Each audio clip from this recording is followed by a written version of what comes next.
The National Education Association believes that partnerships with parents, families, communities, and other stakeholders are essential to quality public education and student success. There are 11 different strategies that I'm going to talk about for priority schools. The first strategy is called small steps. Each school identified and pursued an important, visible, yet attainable first goal. They focus on attaining this goal, achieve success, and then use their success to move toward more ambitious goals. The second strategy is called Children First. All school staff made a conscious effort to put aside their own interests and committed to focusing on serving children first. By doing so, tensions decreased while respect, appreciation, and value for the students increased. More instructional time is the third strategy. Schools created more instructional time within the school day, specialized by targeted skills or subsets of students. More time also is provided outside of the traditional school day. Student responsibility is the fourth strategy.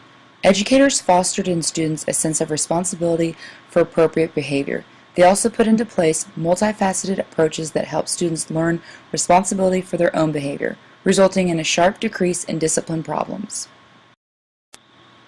Shared responsibility is the fifth strategy. The school staff united to share responsibility for improvement and engaged in a variety of activities central to the success of the school. Instructional leadership is the sixth strategy. Each school spent more time on instructional leadership activities that ultimately improved teaching and learning. Specialized assistants coached teachers on instructional issues, and principals actively promoted improved instruction. This resulted in higher levels of achievement and a renewed sense of hope. The seventh strategy is called Align Standards. Educators worked to align instruction to standards and assessments required by the state or district. Teachers and administrators worked together to understand what students were expected to know and be able to do, and to implement instruction that ensured students would learn what was expected of them. Resources and training is the eighth strategy. Schools actively pursued the resources and training that teachers perceived they needed to get their students to achieve at high levels. As a result, teachers responded with greater willingness to support school initiatives. Time for collaboration, the ninth strategy. Each school created opportunities for teachers to work, plan, and learn together around instructional issues. This time became an important part of the reform effort, generating continuous improvements in the instruction. Parental involvement is the 10th strategy. Each school made efforts to win the confidence and respect of parents, primarily by improving the achievement of students. Once parents saw tangible evidence of the school's concern for their children, successful partnerships were built and parents more willingly participated and contributed to the success of the school. Persistence is the last strategy. Educators persisted through difficulties, setbacks, and failures. In spite of challenges and frustrations, school staff did not stop trying to improve their school. How can schools engage more stakeholders?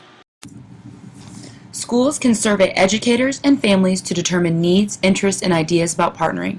They can develop and pass family-friendly policies and laws, and they can also provide professional development on family and community engagement for school faculties. They can offer training for parents and community stakeholders on effective communications and partnering skills.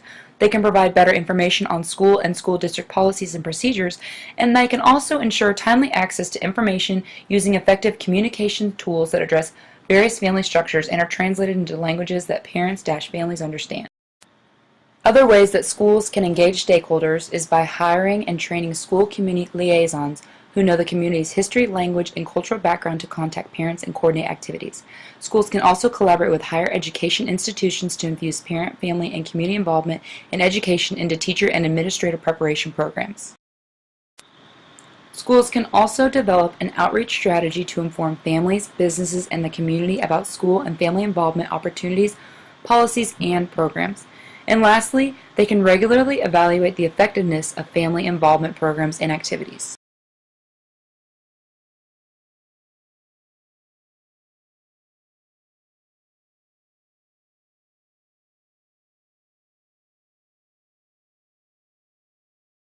Created using Powtoon.